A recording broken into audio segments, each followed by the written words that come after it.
करके आज के इस जो कार्यक्रम है जो है अब हमारा बाबा भैरवनाथ 21 दिवसीय खड़ग महायज्ञ, वो अद्भुत कार्यक्रम जो मैं आपको अर्ज करूं, आपके सामने पत्रक भी है। मेवाड़ के अंदर जो उदयपुर शहर के अंदर शायद ये पहला ऐसा कार्यक्रम होगा जिसमें खड़ग महायज्ञ की उपलब्धि क्या है और किस कारण से है और इसके पीछे का विषय क्या है, ये सबको लेकर के हमारे बीच ओम मना सेवा संस्थान के सेवक भैरवनाथ का 21 दिवसीय खड़ग महायज्ञ होने जा रहा है, जो 2 मार्च से लेकर 23 मार्च तक रहेगा। इस महायज्ञ के संकल्पित स्वयं 21 दिन सूर्योदय से लेकर सूर्यास्त तक खड़े रहकर व मौन धारण कर इस महायज्ञ को पूर्ण करेंगे।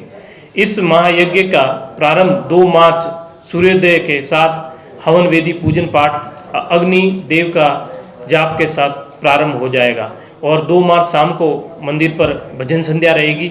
इसी प्रकार 21 दिवस ये महायज्ञ चलता रहेगा और 23 मार्च को इस महायज्ञ की पूर्णाहुति होगी, जिसमें महाप्रसादी भंडारा और भजन संध्या का कार्यक्रम रहेगा।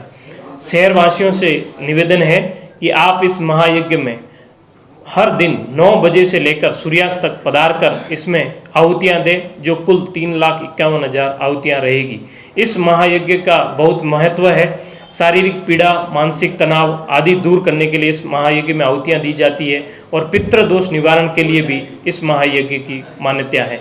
आप सभी पधारें और इस धार्मिक अनुष्ठान का लाभ लेवें और बाबा भैरवनाथ की कृपा आशीर्वाद लेवें। धन्यवाद।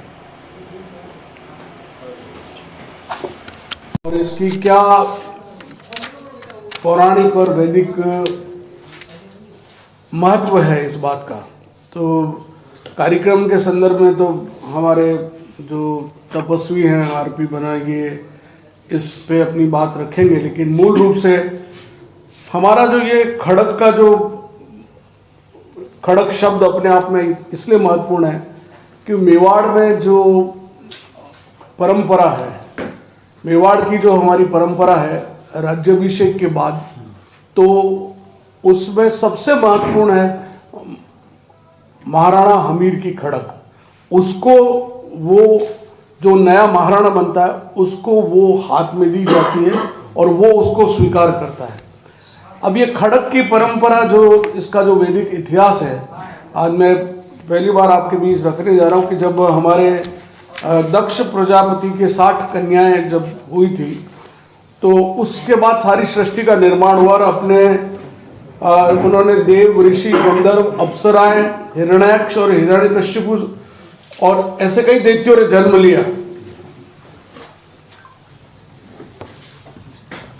आदरणीय तखत सिंह जी भी हमारे इस कार्यक्रम के महत्वपूर्ण संरक्षक के नाते हैं, इनका भी स्वागत है। तो इन दैत्यों को सबने तंग करना प्रारंभ कर दिया। इन जितने भी जो सृष्टि का निर्माण हुआ, इन सब दैत्यों ने मिलकर उस एक तरह से सृष्टि में एक ऐसा आतंक मचाया। आपकी जानकारी में ये भी रहना चाहिए कि भगवान विष्णु की नाभि से ब्रह्मा की उत्पत्ति हुई, कमल नाभ से, और उसके बाद ब्रह्मा ने सृष्टि की रचना करनी प्रारंभ की। उस समय जो दो दैत्य थे, वो मधु और केवट, वो दोनों भगवान विष्णु के कान से निकले थे।